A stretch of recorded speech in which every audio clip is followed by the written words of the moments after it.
Good afternoon and a warm welcome to all of you joining us today. My name is Donna Young and I'm the founding dean of the Lincoln Alexander School of Law at Toronto Metropolitan University. It's my privilege to work every day alongside our students, faculty, and staff as members of a creative, diverse, and innovative community that aims to create transformational change. With our brand new name, I'm excited by the possibilities that this new chapter in our university's history brings. As participants of this event, you are also members of this community, and I invite you to strengthen your engagement with us. Today, we are incredibly proud to present Canada's place on the world stage, where we'll have an opportunity to explore our government's role in global affairs. Today's event is being live captioned, so please feel free to activate the CC button on your Zoom screen, and we'll also include the OneCap app link for audience members who prefer this option. Before we go further, I'd like to acknowledge the land on which the Lincoln Alexander School of Law and Toronto Metropolitan University operate, and on which many of us are joining from today. Today, Toronto is on the Dish with One Spoon territory. The Dish with One Spoon is a treaty between the Anishinaabe, Mississaugas, and Haudenosaunee that bound them to share the territory and protect the land. Subsequent Indigenous nations and peoples, European settlers, and all newcomers have been invited into this treaty in the spirit of peace, friendship, and respect. This land acknowledgement is only one step in honoring the contributions and sacrifices of Indigenous peoples and to raise awareness of the continuation of systemic disruptions, discrimination, and inequities experienced by Indigenous communities in Canada. It is also a call for unity in our desire for justice and change. Many of us joining today are from the legal community, and we must remember that our efforts in reconciliation should be intentional, tangible, and ongoing. Let's take this opportunity to consider how we can commit to sharing, reflecting, and exploring the ways in which we can participate in reconciliation and advance justice with and for Indigenous communities. At the Lincoln Alexander School of Law, we are committed to preparing our students to become skilled lawyers and engaged, informed, and compassionate citizens committed to serving their communities locally and globally. We are still a young school, a startup, if you will. But in our first 2 years, we have had the great fortune to host several important discussions with prominent leaders and legal experts about some of the most pressing issues of our time. Today is no exception. Russia's ongoing and violent aggression against Ukraine and its violations of international human rights laws and norms have been difficult to watch. Last night, a vigil was held on our university campus to show solidarity with the people of Ukraine and to support our students and colleagues whose families have been impacted by the conflict and humanitarian crisis. Our panelists today will share their expert insights on the importance of the rule of law and the complex challenges that lie ahead. But they will also explore our collective and moral responsibility to intervene and respond to the war in Ukraine and other ongoing conflicts and humanitarian crises around the world.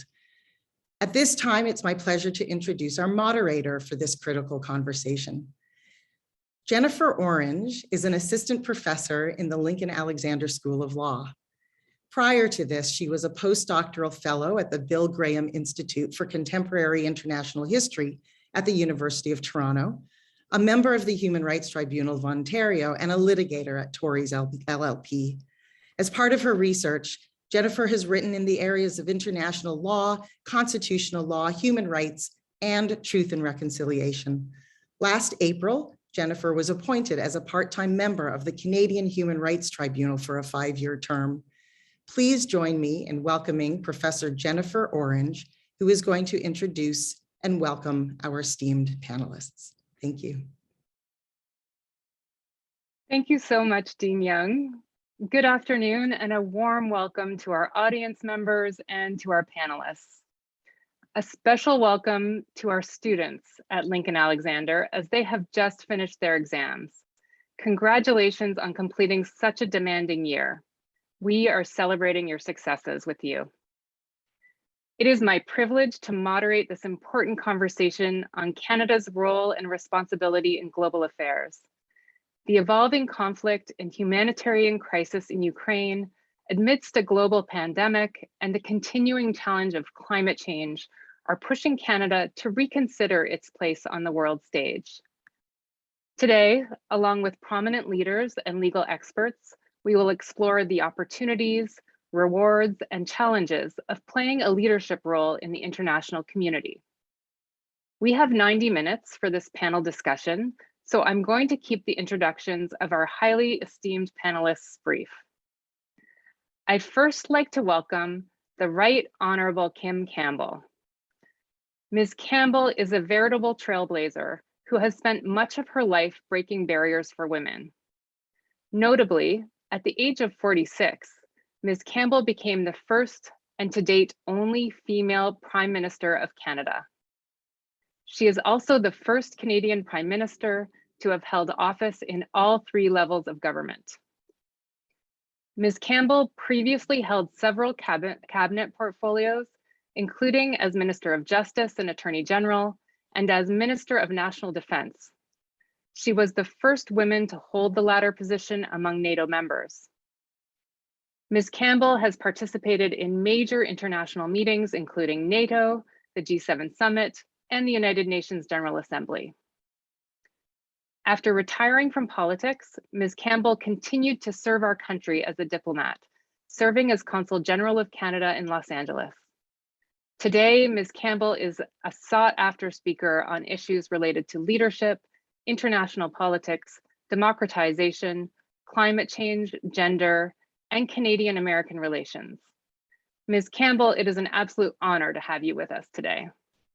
My pleasure, thank you. Our second panelist is the Right Honorable Beverly Mclaughlin, who served as the 17th Chief Justice of the Supreme Court of Canada and was in fact the first woman to hold this post. The Chief Justice Mclaughlin's career began in 1981, and she was quickly elevated to serve on the Supreme Court of British Columbia, the British Columbia Court of Appeal, and then as Chief Justice of the Supreme Court of British Columbia. Less than a year later, Chief Justice Mclaughlin was sworn in as Justice of the Supreme Court of Canada. In 2000, she became the Chief Justice and served in this capacity until her retirement in 2017.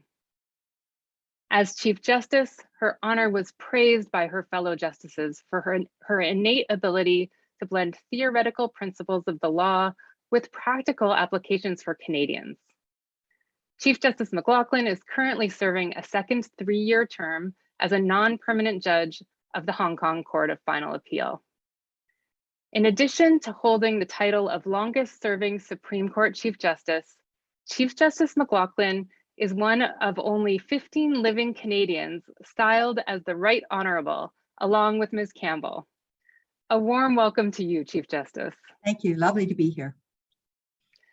And here I must pause for a moment and note how special it is for me personally, as a female law professor, to be sharing this virtual stage with both the first female Prime Minister of Canada and the first female Chief Justice of the Supreme Court of Canada. As a law student, I could not have imagined that this gathering would be possible, and you have made it so. Thank you. Next, I'd like to introduce an incredible supporter of our law school, His Excellency, the Honorable Bob Rae, who currently serves as the Ambassador and Permanent Representative of Canada to the United Nations in New York. Ambassador Rae has had a long-standing commitment to public service. He was elected 11 times to federal and provincial parliaments, and notably served as the Premier of Ontario from 1990 to 1995. In 2013, Ambassador Rae decided to step down as a member of Parliament to return to legal practice, and in particular to work with Indigenous communities and to continue his work in education, governance, and human rights. In 2017, Ambassador Ray was appointed as Canada's special envoy to Myanmar. In this role, he engaged in diplomatic efforts to address the crisis in the country's Rakhine state. In March 2020, he was named as Canada's special envoy on humanitarian and refugee issues. Today, as Canada's ambassador to the UN, Ambassador Ray works to advance Canada's efforts in international development, peace, security, and human rights. He has emerged as one of the most outspoken critics of Russia's tyranny against Ukraine and its ongoing violation of international and human rights laws. We are thrilled to have Ambassador Ray with us again at the Lincoln Alexander School of Law, as he has participated in a number of our events since our launch in September 2020. On behalf of the law school students, faculty, and staff, please know that we are incredibly grateful. Welcome, Ambassador Ray. Thank you so much. It's great to be with you. Wonderful to be here. Finally, we have the Honorable Dr. Chile Obosuji. Dr. Obosuji is being recognized for his many contributions to international human rights and accountability as a jurist, teacher, scholar, prosecutor, and international official. Most recently, Dr. Obosuji served as the 4th president of the International Criminal Court, completing his term in March 2021. During his term as president, he was concurrently serving as a senior judge in the appeals division of the ICC.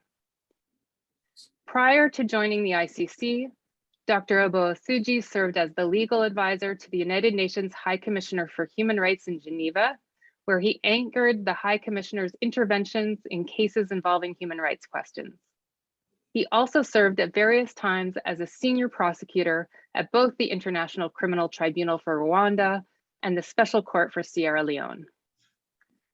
Among his many appointments, today Dr. Obosuji is a visiting professor at Stanford University Law School, a senior fellow at Cambridge University, and the Paul Martin Senior Professor of Political Science, International Relations and Law at the University of Windsor.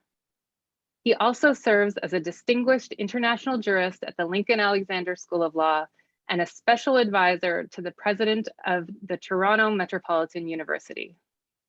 We at Lincoln Alexander are so fortunate to have him as our colleague. Welcome, Dr. Obosuji.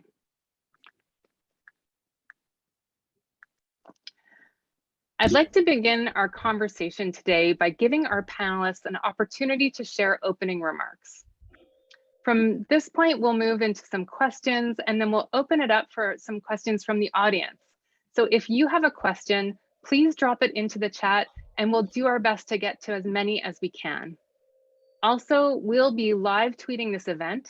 So if you would like to join the conversation, you can do so by using the hashtag #CanadaRoll. To begin, for opening remarks, we will now turn to Ambassador Ray. Well, thank you very much, Jennifer, and to Dean Young and to all my friends at Lincoln Alexander. It's wonderful to be back with you. I'm speaking to you from the traditional territory of the Lenape people here in New York City. And I must say, I really appreciated the land acknowledgement from the Dean. I thought it was a wonderful, not only a wonderful statement, but also a reminder to us of how much we are caught up in the history of colonialism and the history of international development. And I guess that's my first comment. And that is to say that our role in the world really reflects who we are.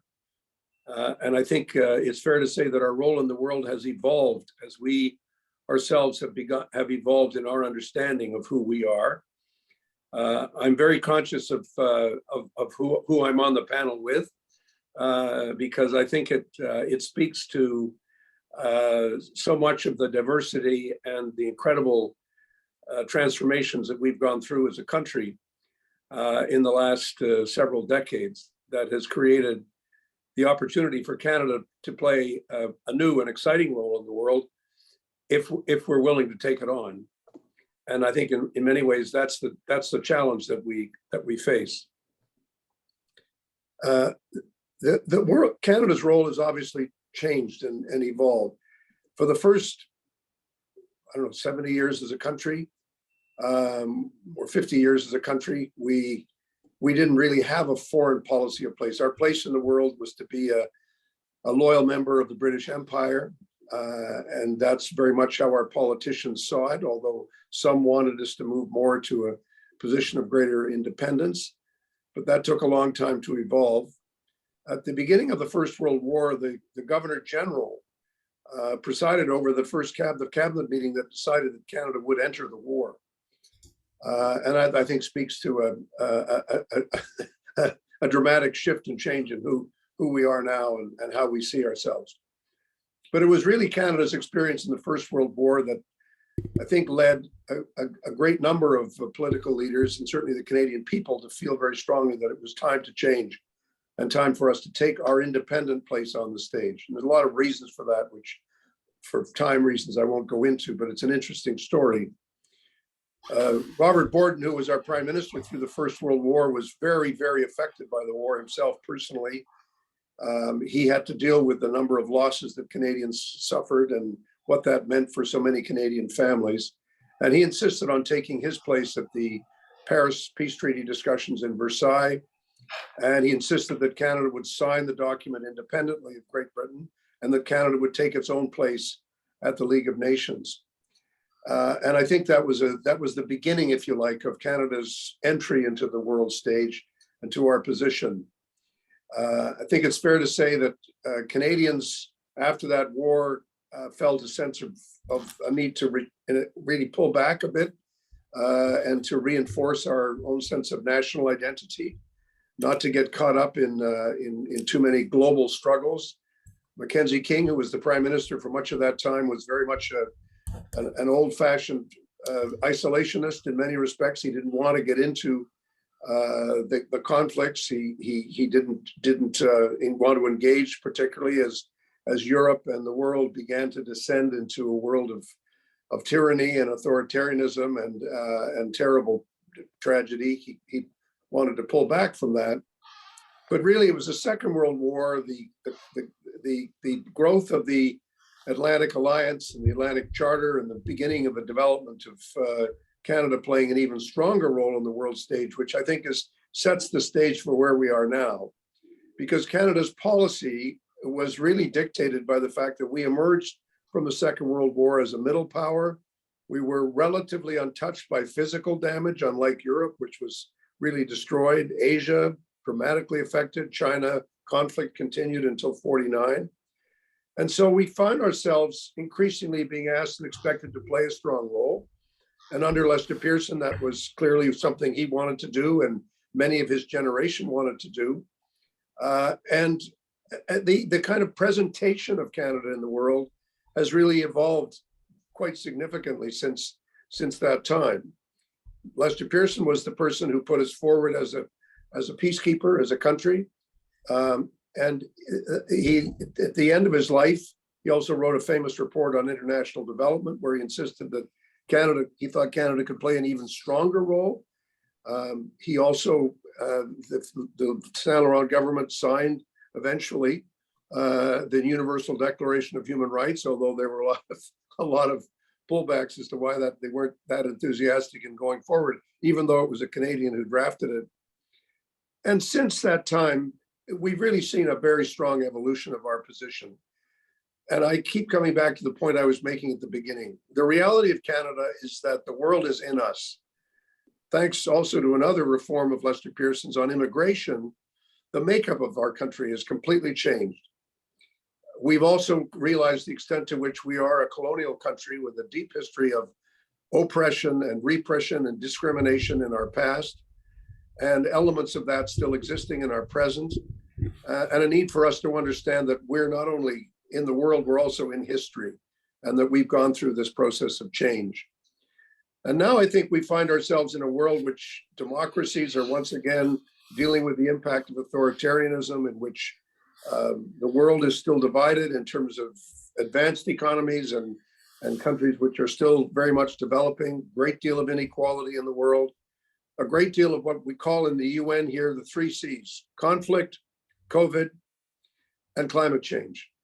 And these 3 things require us to move forward in a different way. Finally, the last thing I really want to say is I say this very much conscious of the fact that three very distinguished lawyers are with me, and I'm an undistinguished lawyer, but I'm very conscious of the interest that they have and the pioneer role that each one of them has played in the world of international human rights and international law. But this is a new element, I think, to the world that we're living in. It is a world in which we're struggling to find what is the international rule of law and how do we enforce it? And that, in fact, I think is very much where we are today. That's part of what the Ukraine crisis is about. It's a war of aggression carried out by Russia against an independent sovereign state, its neighbor, causing great havoc, great hardship, much death, and frankly, destruction as well to the international financial and economic system, which is really very much being impacted by what Russia is doing. And I think finally, just to conclude, the question for Canada, as I said at the beginning, is how much of a role do we want to play? How robust a role do we want to play? And that means we have to look at our defense, if you like, we're going out of the Ds, the defense, the diplomacy, and the development that we really feel we want to be part of. I think the reality of COVID perhaps brought home more clear than anything that we are one world. Climate change reinforces that. And the impact of conflict brings it home, because conflict not only impacts the countries that are in conflict, but it has a tremendous impact on the global order, and which is what we're dealing with. So let me conclude and just say that I'm honored to be on this panel. I'm honored to be here at this wonderful school and at my first event at Toronto Metropolitan University, which I'm very proud to be attending. So thank you for this opportunity. I look forward to dealing with the critical questions which will come from my three judicial friends, and what I know is going to be an active participation from students and members of the school. Thank you so much. It's great to be with you. Thank you so much, Ambassador Ray, for starting us off with these just important remarks grounding us in our history. Next, I'd like to turn to Ms. Campbell. Thank you so much. And, you know, I might mention, I was actually the first woman to be Minister of Justice and Attorney General of Canada. So, you know, Thank you for that. Thank you for that. But that was, I mean, in terms of my kinship with the lawyers and the law students, that was, I've often said that, and maybe the Chief Justice, former Chief Justice will disagree, but I used to say that being Minister of Justice and Attorney General of Canada was the most fun you can have as a lawyer, because unlike being Chief Justice, you got to think great thoughts, but there was a cast of thousands that did all the boring bits. I think the Chief Justice had to do a lot more of the work, because that was part of her job. But anyway, it was quite remarkable and wonderful. And because I feel so deeply about the rule of law, it's always a pleasure to be in law schools with law students, because I think that those of us who have the honor and privilege to study the law, that we have to be stewards of the law and stewards of the rule of law, and to value it quite above and beyond how we make our own careers. In order to try and make sure that I didn't go over my time, I actually wrote some notes, which I sent off. So I'm going to just actually do what I almost never do, which is to read from them, and just to say that defining a role for Canada in the world requires us to define what we think Canada is and how we see the world and the challenges it presents for Canada in the future. Canadians see their country in many different ways, depending on where they live, how old they are, that is, what is the span of history that's real to them, and where they fit in Canadian society. In the course of my lifetime, Canadians have begun to engage in a more critical reckoning with parts of their history, as Ambassador Ray said, in particular, the relationship between settlers and Indigenous peoples. While painful, the ability to look honestly at how we judge our history and to acknowledge injustices that we or our ancestors have perpetrated sets an example that can encourage other countries that have unresolved issues of injurious conduct to find ways to face them and create the bonds of trust that provide a more secure foundation for democratic life. In recent years, I've had homes in both France and Italy, countries where many thousands of young Canadians lie in graves from 2 world wars. My own father fought and was wounded in Italy in World War II. And what many Canadians do not know is that every Canadian who fought overseas in World War II was a volunteer. While we had conscription, it was only for domestic service. No unwilling conscript could be sent overseas. That fact makes the meaning of all those war graves even more powerful. Canadians have a history of responding to the call to serve. We have never been neutral in the great conflicts of the world, although there are some conflicts, such as the war in Vietnam and the Iraq War, that we did not feel met the threshold to justify sending Canadians into combat. What this means is that we have an investment in what was achieved in defeating fascism and militarism in World War II. What we owe to those who made the ultimate sacrifice is to honor the lives that they did not get to live by being good citizens and not turning our backs on resurgent authoritarianism and anti-democratic forces. When we speak of Canada's role in the world, part of that discussion requires that Canadians have enough on history and the history of the world to understand the stage. The current multilateral and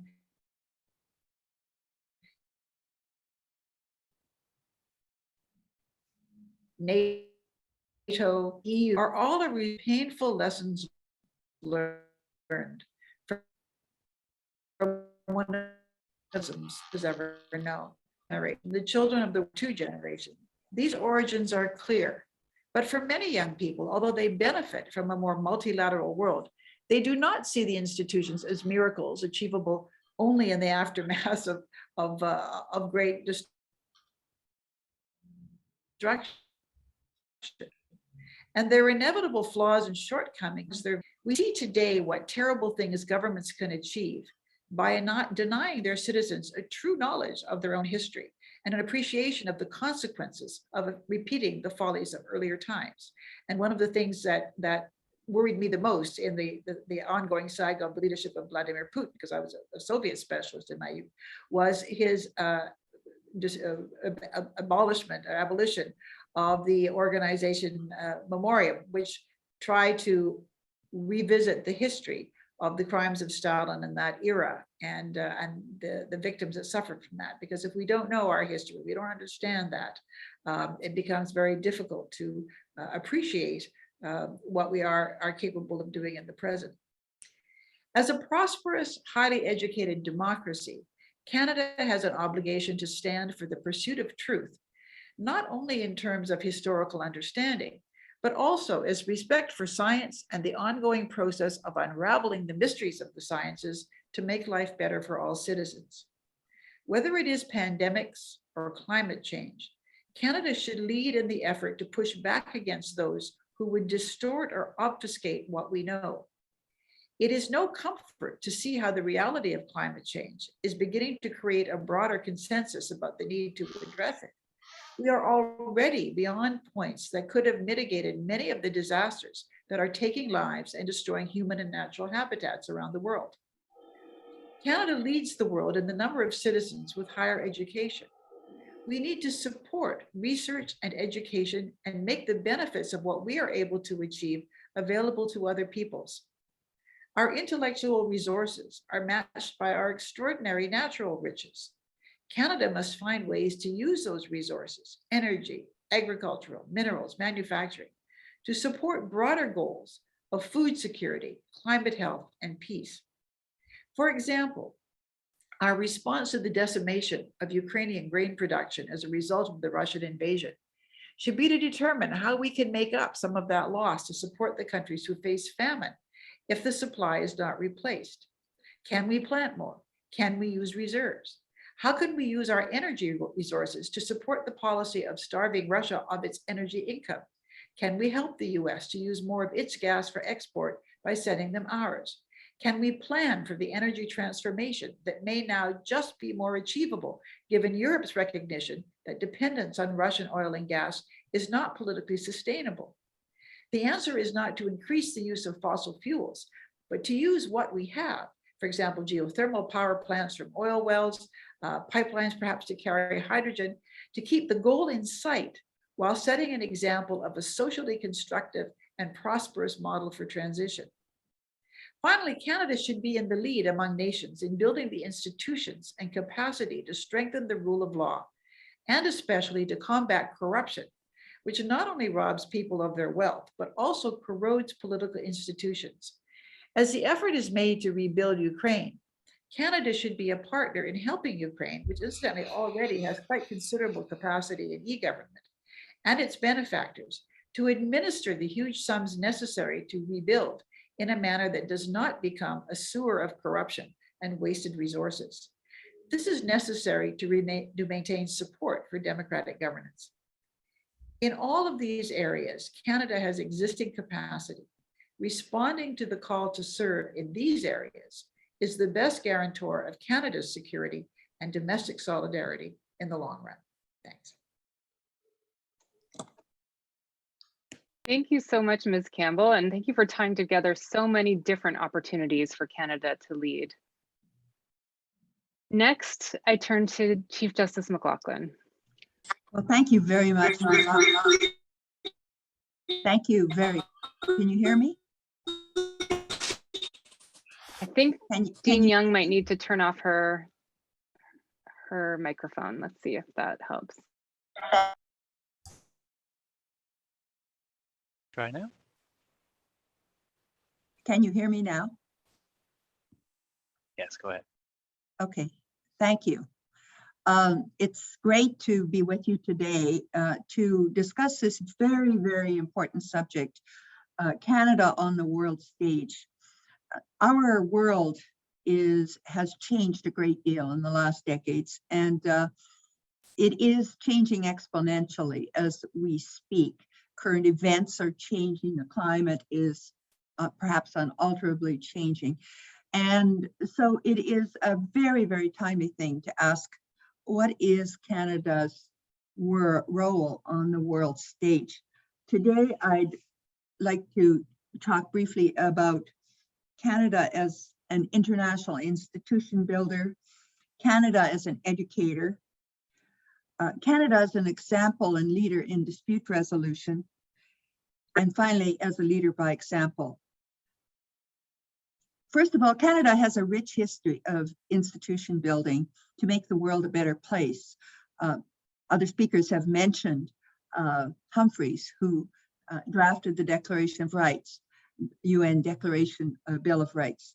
We know Lester B. Pearson was revered for an innovative idea which was put to practical use to save many, many lives of Canada as a peacekeeper and other countries joining in as peacekeepers.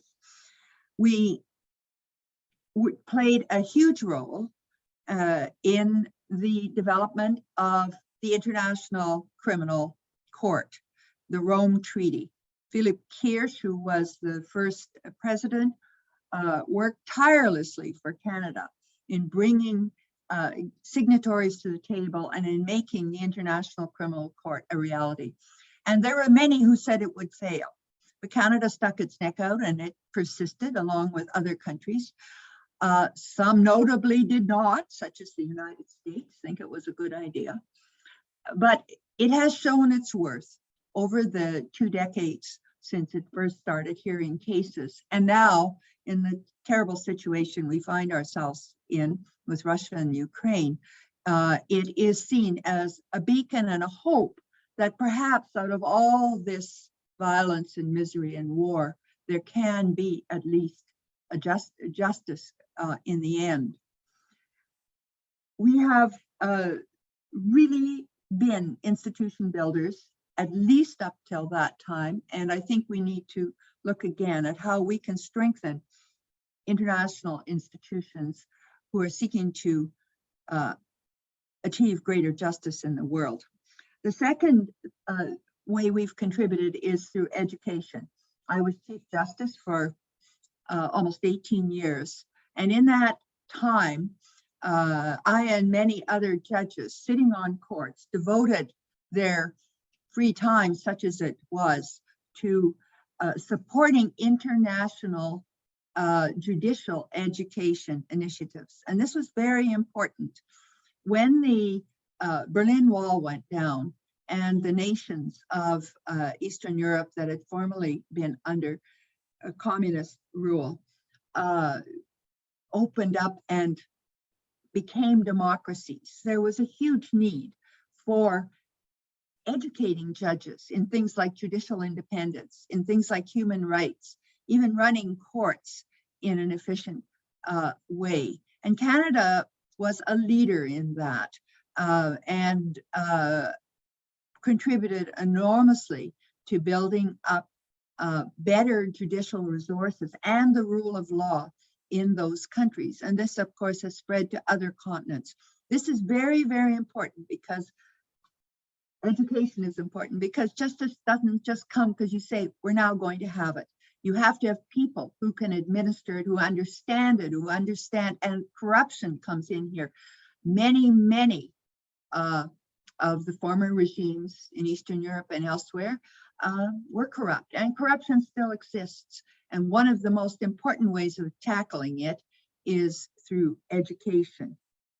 The third thing I think is extremely important is something people don't talk about very much, but it's building up a worldwide network of civil dispute resolution. People are always focused on crimes, terrible crimes, as they should be, and on human rights, as they should be. But when we think about how the common law developed, it developed out of people arguing about contracts and torts, although they weren't called that then. And gradually, the principles of judicial independence and the importance of having an independent judiciary dispute resolution became apparent to everybody because it was part of their life. And the same thing is happening now throughout the world. There is a network of arbitration organizations and international dispute resolution for interstate disputes, and it goes on and on. And the people who are participating in this are often people who aren't part of a democracy or people who might be part of a corrupt regime. I'm doing a lot of this kind of work myself at the moment, and I see how they come, and they're very happy to accept independent decision making and see the advantages of it. And so I think this is important work, not only because it resolves disputes that could otherwise become sources of dissension, but it really helps people realize how the rule of law works on the ground. And then finally, this has been mentioned, I think, by Ms. Campbell, but the rule of leading by example. Canada has a great example. We were one of the first countries to provincially adopt human rights codes, 1947 and on. And then in 1982, we adopted our Charter of Rights and Freedoms, one of the most progressive constitutional documents in the world. And it has served us well in the ensuing years. And it has spread to other countries. And I can't tell you how many international conferences I've been to where people want to talk about the Charter and Canada's experience with the Charter and how this has brought us a greater and deeper sense of justice. So we can do all these things and much more, I'm sure. But those four things I think we need to build on. I just want to close with this thought. Things aren't going well.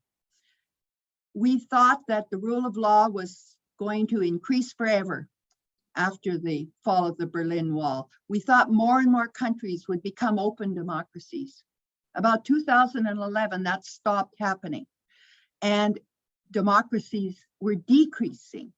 And human rights were increasingly being challenged, even in democratic countries. And we are at something of a nadir now. I hope it's a nadir. And I hope that we can use our determination, our experience to make Canada a real player in the world and turn the corner, to pivot and get us back, get the world back on the road to better justice, better human rights. Thank you. So much, Chief Justice, for those really inspiring remarks. Our final speaker to present today is Dr. Abo Asuji. Thank you very much. Can you hear me? Yes, we can. Thank Sorry. you. So the last time I didn't quite do all the unmuting, so my apologies for that. And first of all, disclosures, I want to say that I'm part of organizing this event, and I am very, very honored that the response we had from such a distinguished panel. We're really, really honored from the faculty of the Lincoln Alexander School of Law of Toronto, MU. And by the way, Ambassador Bob Ray said that's his first event at the Toronto MU. That is our first event, all of us, at the Toronto Metropolitan University. And thank you very much for joining us. Now, wanted to look at, I'm glad that the Chief Justice spoke before me. By the way, when I think it became apparent that everyone here is a lawyer. So when Jennifer was mentioning that she is honored to be joining such distinguished women, she forgot that lawyer bit, but I think it's apparent now that that's the case. So I'll look at the Canada's role from two perspectives.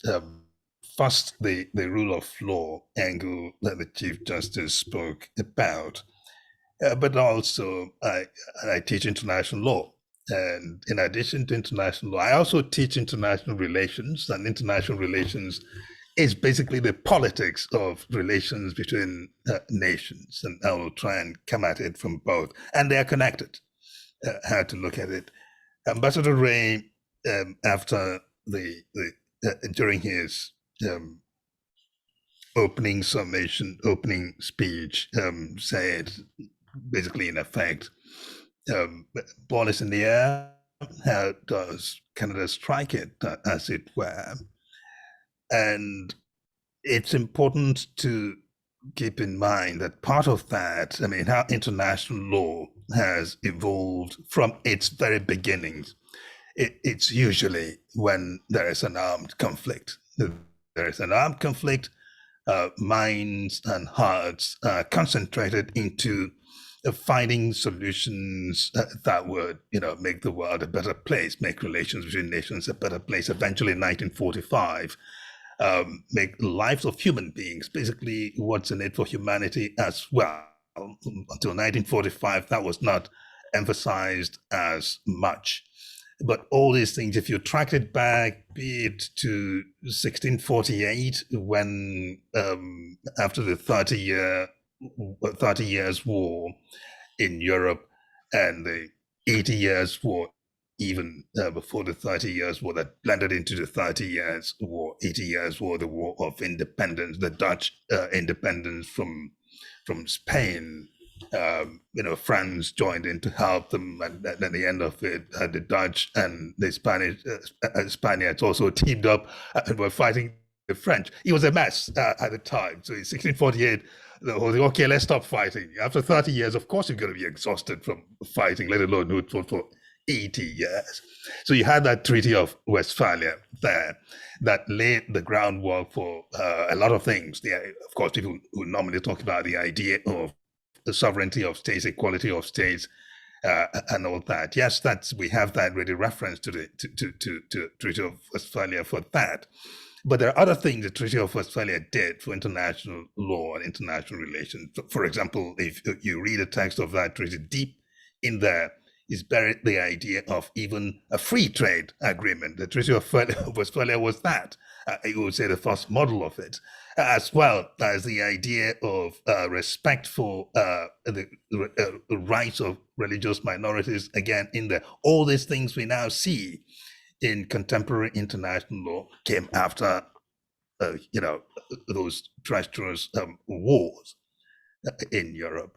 And you move the thing further to the humanitarian law treaties of 1899 and 1907, the first and second Hague Peace Conferences, again, resulted from war. The 1899 peace conference in The Hague resulted because the Russians were exhausted from fighting, and Tsar, Nicholas II basically called a conference. All right, can we stop Europe, all these armaments, spending all the money on weapons? Can we try and use some of that money to make lives better for our people? So yes, the Queen of the Netherlands said, yes, please come on, let's have this thing in my country.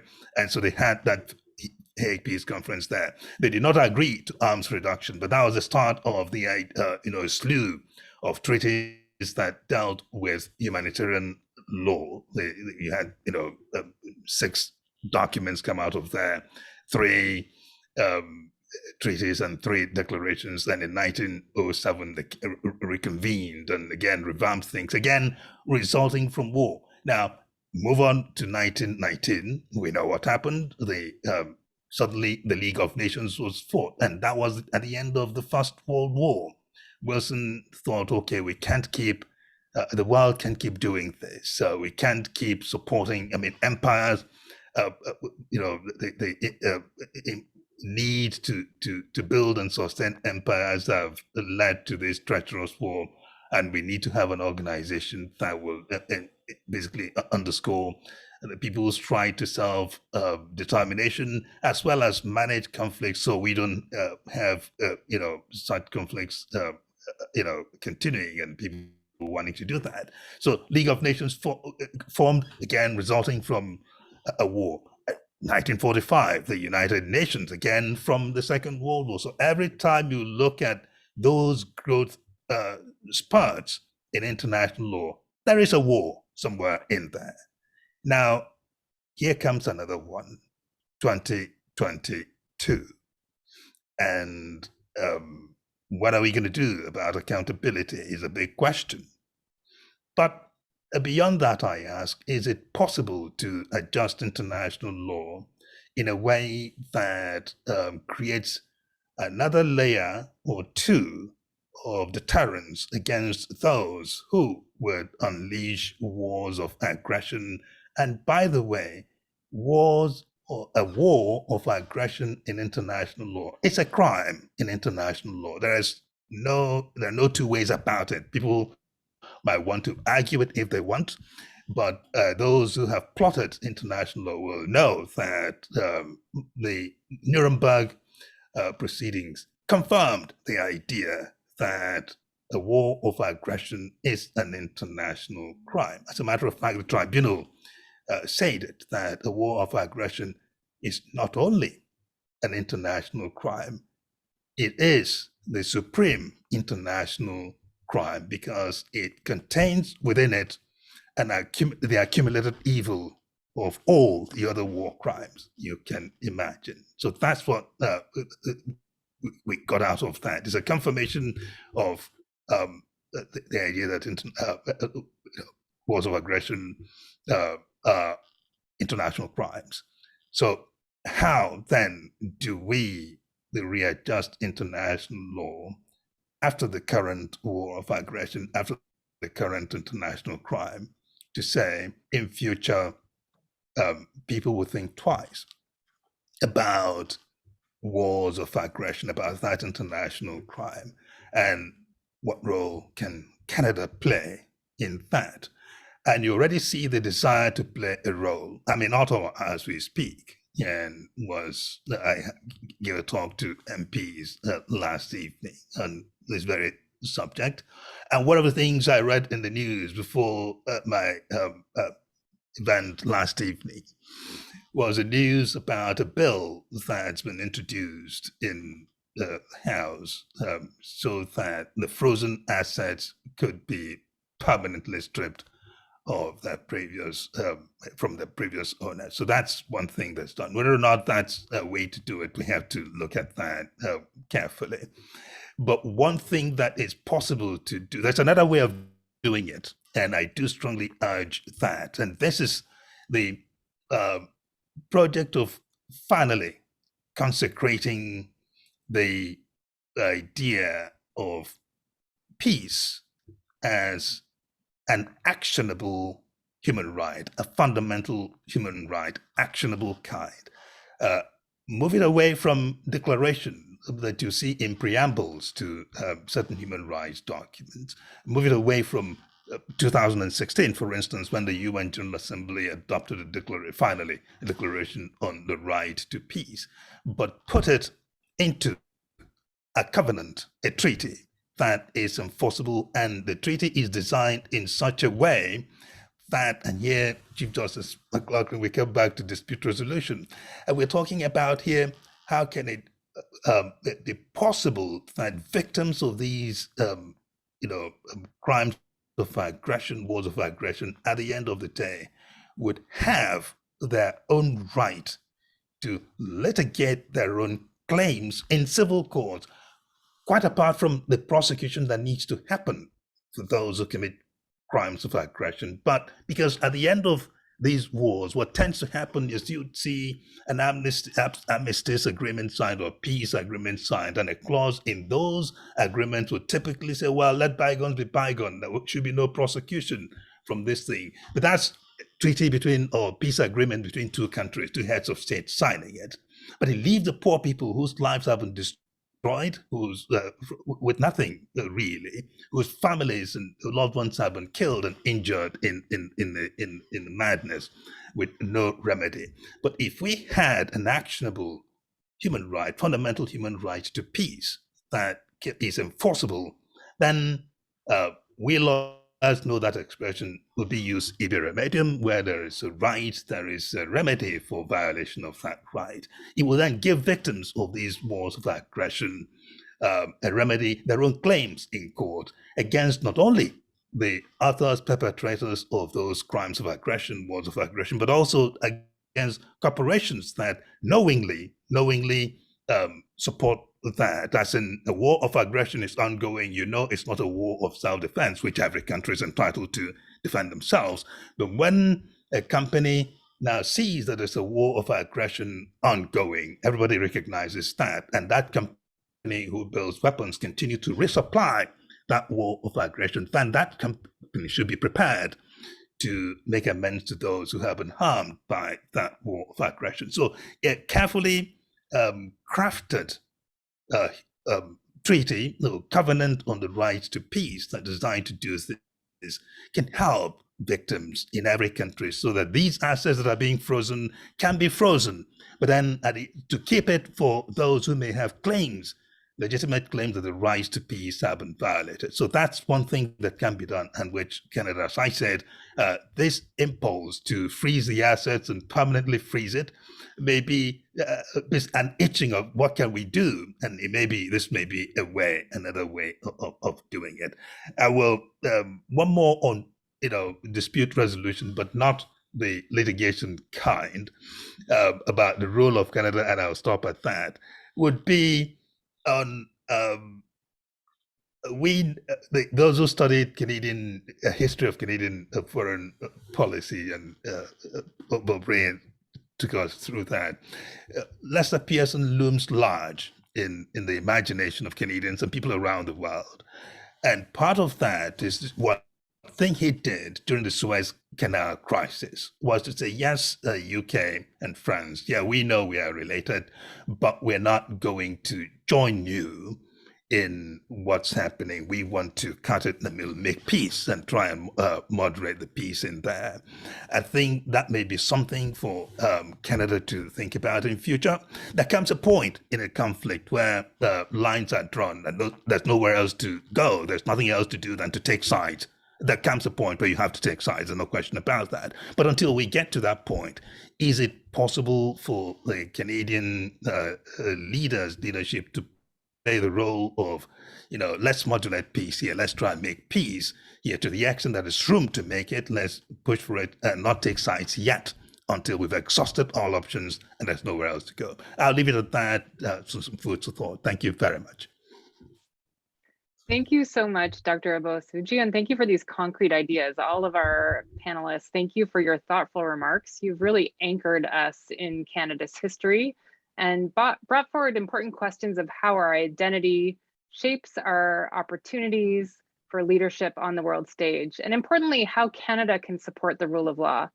So now I'd like to start a discussion between all of our panelists.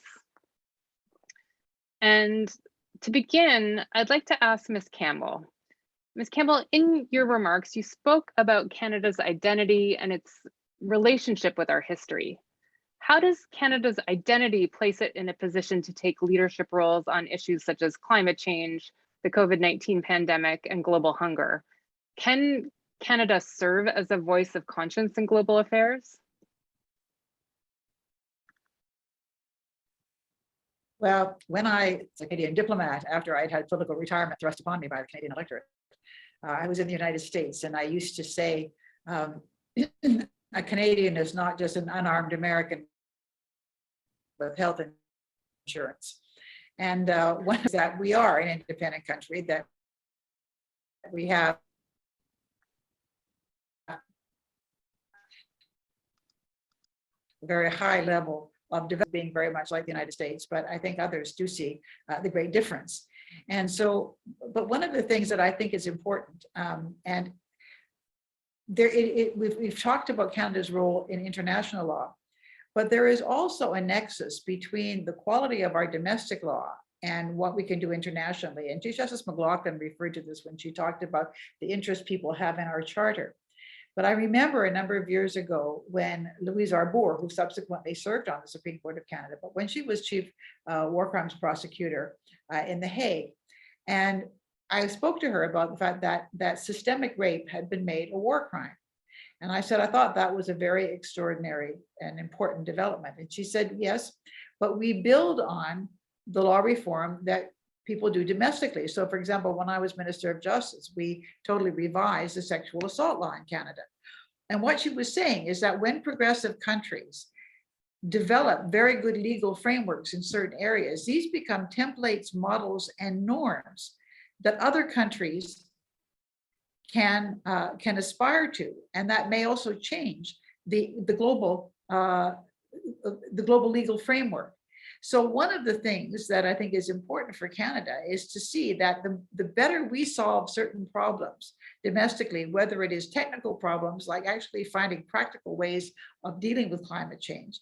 And I'm frustrated at the political pushback, and I think many of you know that oil companies for years funded front organizations to try to convince people that the science of climate change was uncertain. Not that it was wrong, but that it was uncertain. So, you know, we shouldn't take risks, and that's a terrible thing. And it would be nice to find a way in international law to hold them responsible too, but I won't get into that discussion.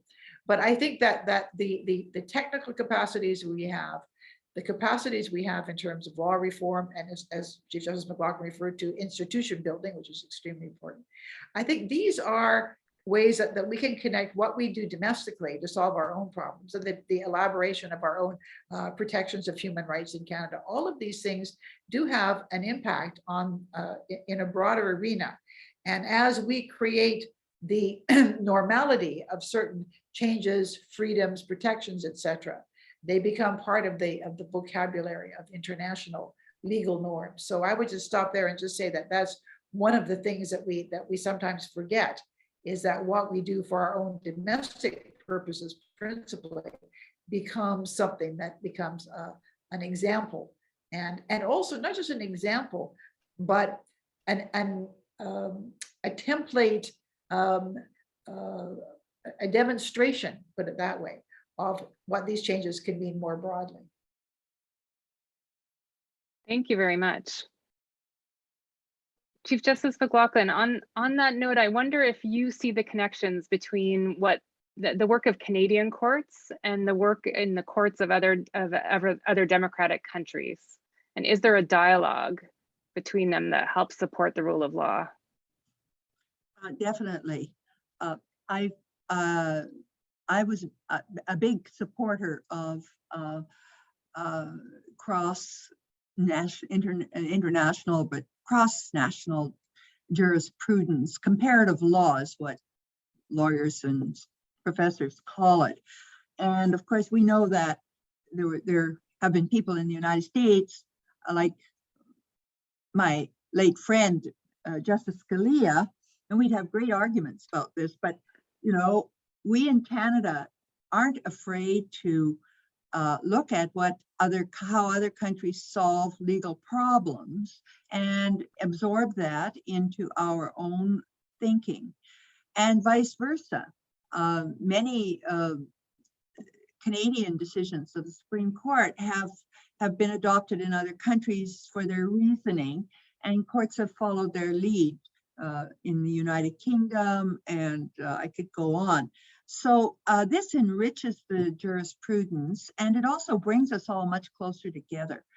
So I think that there's a lot of room for comparative law and thinking, and we all face the same problems in the world, more or less. I mean, in courts, the kind of things people are arguing about in court are often the same things in Canada, same things in India, same thing in United Kingdom, same issues. There may be cultural differences and different laws and different backgrounds, but the fundamental issues are often the same.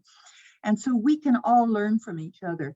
And I think that this is an extremely promising thing. I hope that in the decades to come, we will see national courts meeting more and more often, relying on each other more and more often, and we'll see a sort of internationalization of the law. I think that's the direction in which we should hope the law goes. Thank you. And if I may chip in, I think the Supreme Court on the leadership of the Chief Justice actually did demonstrate that what you just said, and if I may say, the humility of the justice to say, look, we can look at what has been done elsewhere to see, how we can do things differently. I remember the case of Mugesera, where the Supreme Court said, look, when we deal with these cases, let's look at some courts around the world to have worked through some of these problems that may have had specialization in them, the international court, for instance, and see how they've answered some of these questions and take the lead from there. And I also know that Canadian jurisprudence also cited quite well in other places. When I was a prosecutor at the ICTR, the Rwanda Genocide Tribunal, I remember once arguing a case I was prosecuting, and there was a defense counsel from Quebec, and we were both debating the meaning of the RV Morin in court, and the Senegalese judge at some point said, okay, if I hear one more Morin from any of you, I'll cite you in contempt of court.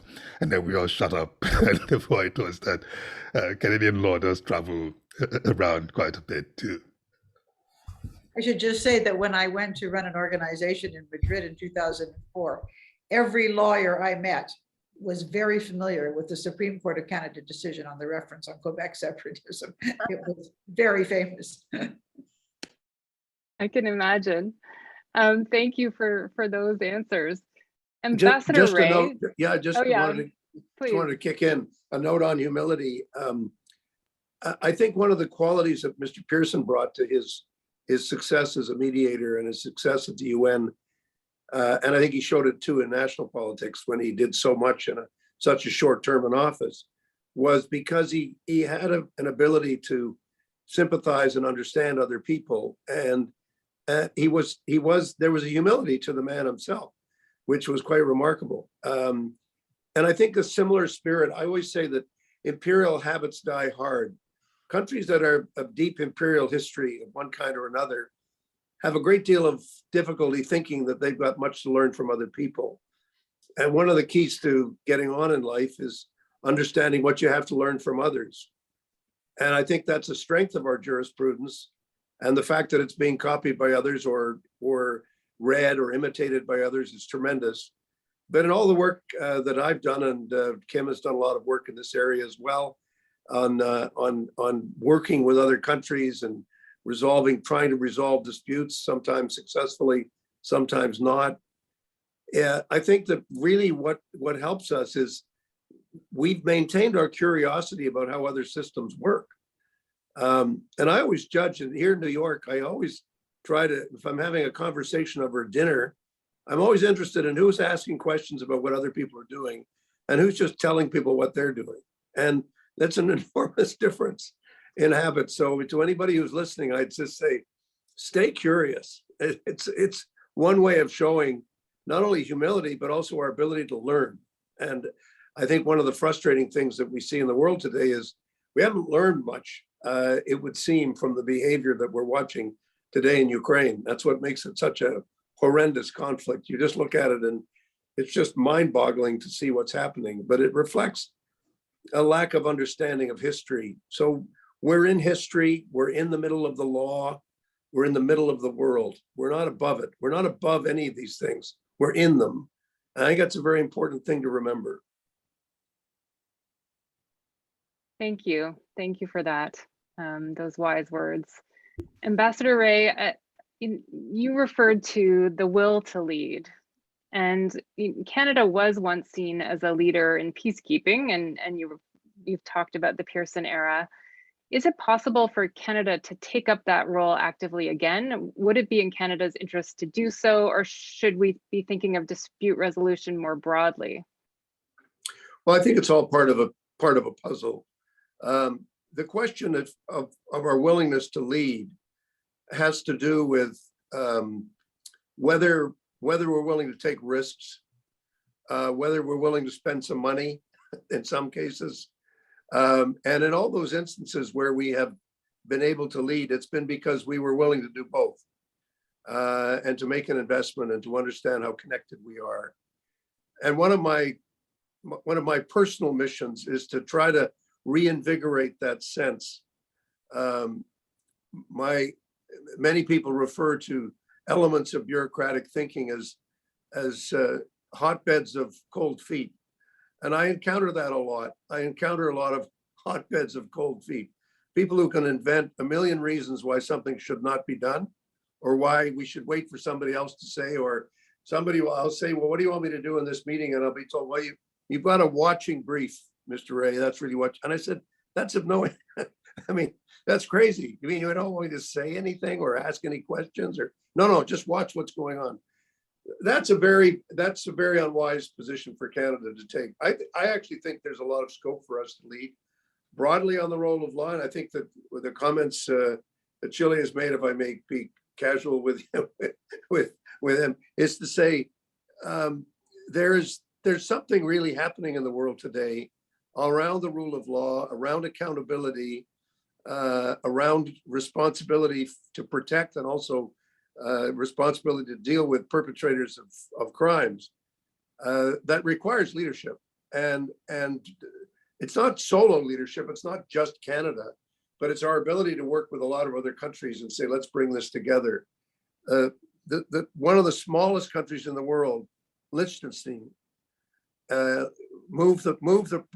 only moved the resolution, but drafted the resolution and worked with a number of us and a number of other countries in order to move on how do we limit the veto, the abuse of the veto by members of the permanent members of the Security Council. You don't have to be big to be effective. You have to know how to stand for something and take some principled positions and then work to persuade others to come with you.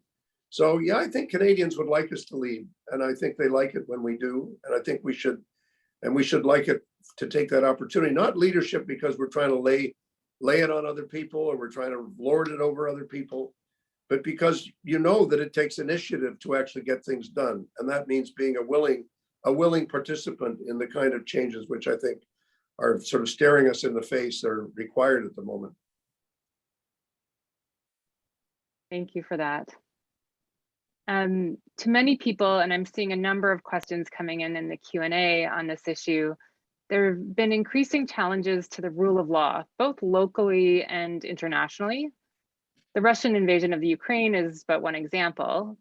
And just yesterday, the New York Times reported that the chief prosecutor of the ICC, Karim Khan, when speaking about the ICC's participation in the joint effort to investigate war crimes committed since Russia's invasion, said that this is the time to cling to law, that if we do not cling to law in this moment, we will be left with nothing to cling to except despair. And this brings me to a number of questions, but one that's been submitted in advance from our students from the Lincoln Alexander International Law Society is, how can international law be enforced in the Russian invasion of Ukraine when its main perpetrator was not deterred by international law to begin with? And I can imagine a number of our panelists could speak to this. I can take that. It's always an anxiety for everyone. I mean, that question: how much does international law work? How much does international law really protect humanity? And my answer to it is always, if we realized how how much the circumstances are stacked against international law, you begin to appreciate its value when it does work, and to the extent that it does work. If we imagine that we have a system of law that's not handed down by a supreme authority, supreme in the sense of, in a democracy would be a parliament, or in an autocracy would be one leader who tells everyone what to do, and most times they want to run a country where there's no trouble to them and other people. So yes, you don't have that in international system where somebody now says, okay, this is what must be done, it gets done, and there's a police force to enforce that. If we begin from that premise and then find out that to the extent that there's anything done at all, to the extent that you'd have someone like Milosevic, I believe Ms. Mclaughlin mentioned that when we're chatting behind the room there, that here's somebody who was indicted while in office, and there was so much, hiding he did within Serbia, but eventually justice caught up with him and he was taken to The Hague. If you think about Charles Taylor, another strong man in West Africa who basically from Liberia plotted all sorts of encouraged mayhem in Sierra Leone, was indicted while in office by the Special Court for Sierra Leone. It took a while to get him out, but eventually he was taken to the Special Court for Sierra Leone and prosecuted there. I was a prosecutor at the Rwanda Genocide Tribunal, and I was once the lead counsel in the case against Colonel Bagasora, lead counsel for the prosecution, that is. Bagasora, during the Rwandan genocide, was the effective head of state after the president of the country had died in a plane crash. So he now, and the genocide broke out. So he was the leader of the country effectively. And so the genocide happened under his watch, as it were.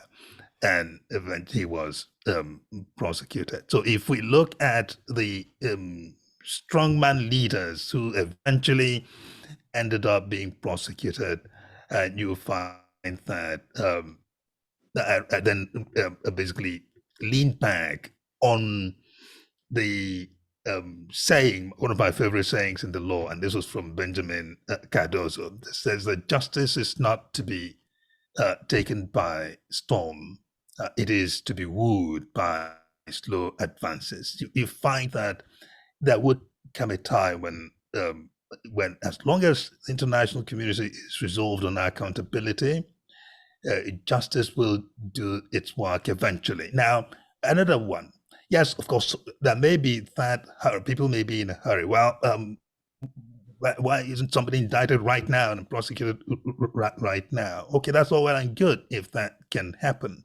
But one other thing that does happen in the absence of immediate prosecution of a strongman leader is when you indicted a strongman leader, you limit his ability to roam the world.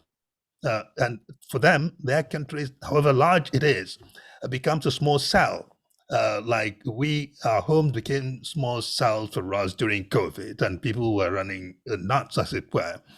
But for if you're head of state and you cannot travel outside comfortably because you're always looking around whether you're going to be arrested, that is justice actually working. It may not be that apparent.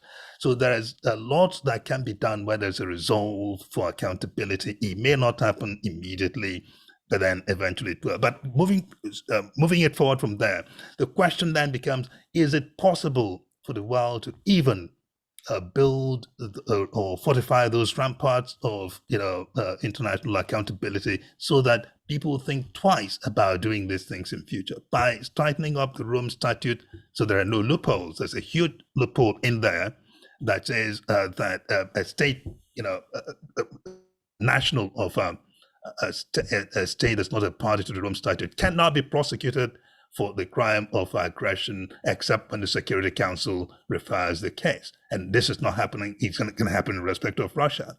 Is this an opportunity to now amend the Rome Statute and delete that provision, thereby tightening that hole or closing it? Is there a willingness, a political willingness to allow that to happen?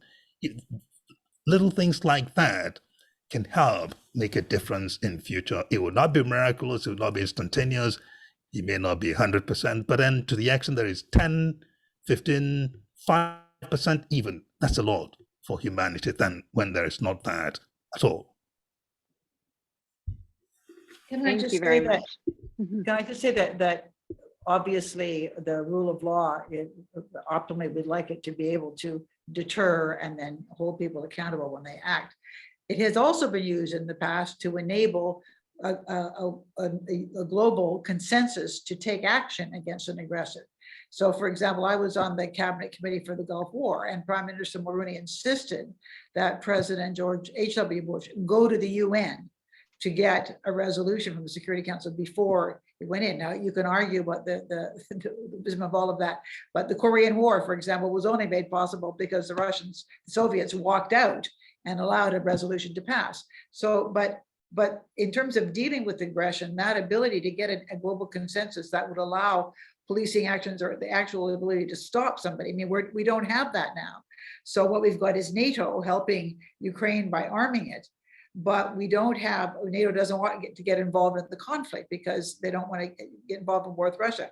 But a UN resolution that authorized countries to create a coalition to stop it would be something very different. Now, that's admittedly not the thing that one, I mean, resorts to arms are things that are not the happiest ways of dealing with issues. But this whole question about limiting the veto power on the Security Council is a very interesting one because because we have a power structure that arises out of a different conflict. And here we are almost 80 years later with a kind of set in stone set of relationships that maybe is impeding the ability of the UN to actually act as a vehicle of international law enforcement.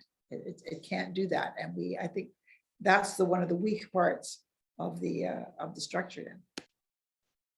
Thank you so much for that. I would just add, I would just say that I'm not sure we've advanced the argument much beyond what Pascal said about 500 years ago. And that was when he said, look, justice without enforcement is impotent. And then he's also said, but force or government without justice is tyranny. So what we're dealing with now is this dilemma, is how do we enforce international law? And I think that's the dilemma behind the frustration that we all feel behind what your students are asking. But I think it's a reflection of the fact that, yes, we've come a long way, but we have a long way to go. And there is a critical gap in the UN Charter. There's a critical gap in global thinking. The people are still very attached to the Westphalia model as being the ultimate and the final word and the last word on the subject. This was actually debated in San Francisco in 1945, when people talked about, well, maybe we should go beyond the Westphalia model in saying that sovereign states are the basis of everything. But we're not there yet. We don't have a world government. The UN is not a government. It's an association of other governments.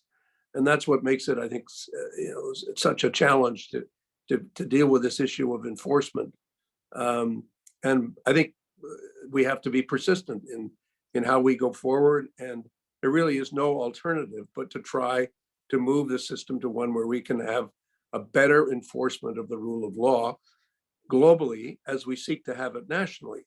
If there was no enforcement of red light, breaking a red light and you just said, no, that's fine, go ahead, we can't do anything about it, we wouldn't have the rule of law in Canada. So international rule of law is a different beast, and something we have to face up to as we try to create stronger international institutions. I'm just going to But come what is in it- here Okay. just very quickly, because we do have enforcement civilly internationally, which is really, really encouraging.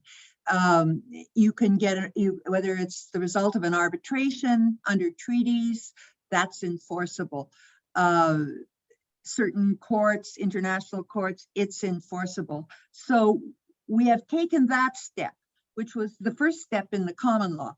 Now we need to move that into other arenas, and I think that will be a real challenge as we things have unraveled rather badly. And I'm very proud, though, that the ICC has been able to serve us well, given all the obstacles it faces in bringing some very corrupt and dangerous people to power. And I think we just have to keep pushing on that need for international enforcement at all levels. I think what's so interesting too, though, is the use of the sanctions, and that we now discover that globalization has given us some weapons, economic weapons, that we can use even when it's not, there's not an opportunity, you don't want to take arms and create what people call World War III. And that's why the parliamentary process is to try and create legitimate legal frameworks to allow this to be done. And I'm sure that people will challenge them constitutionally too. But I think it's really, we're moving into a new era that's been made possible by the globalization of finance and the dispersion of fortunes. And of course, isn't it interesting that all of these corrupt oligarchs, they all want to put their money in countries that have the rule of law, and enforceable contracts and protection, and hoo-ha, they can be hoisted on their own, seeking the law petard by winding up paying damages for their countries. And if I may come in here, Jennifer, I know I began first, and I want to actually bring in what Ms. Mclaughlin said and what the Chief Justice said. I think they're tied together in that proposal about making, peace a fundamental human right, enforceable kind. Because if you have that treaty, and if it is drafted in there are some models that you have where they said, okay, every country that's a state party domesticate this treaty and make it enforceable within your national realm.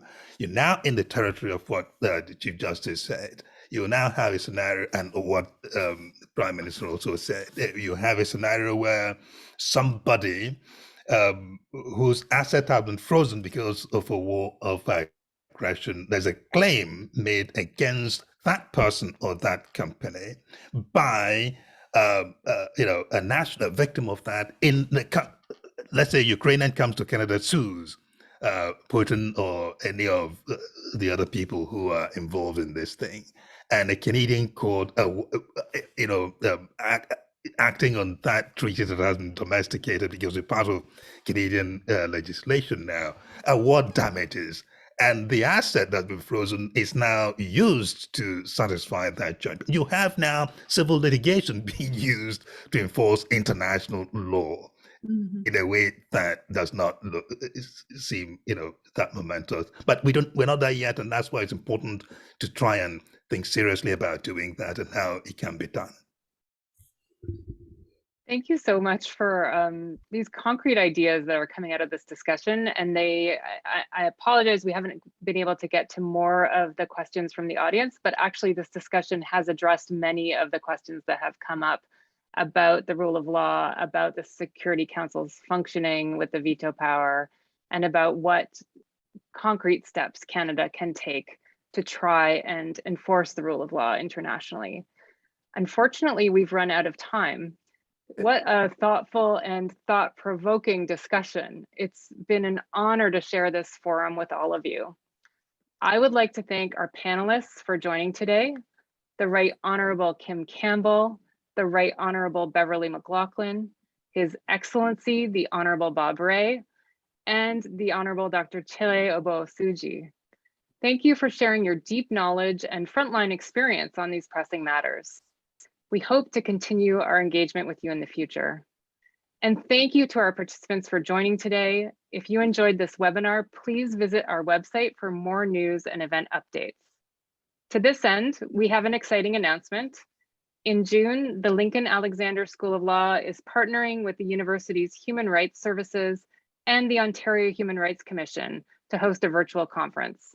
The conference will mark the 60th anniversary of Ontario's Human Rights Code and offer an opportunity to reflect and explore new directions for human rights law and policy. We'll be sending out an official save the date for Human Rights at 60 next week, but you can register at humanrights60.eventbrite.ca. Thanks again and have a great evening, everyone. We'll see you next time. Thanks so much. Thank you. It's been great. Great to be with you all. Thank you.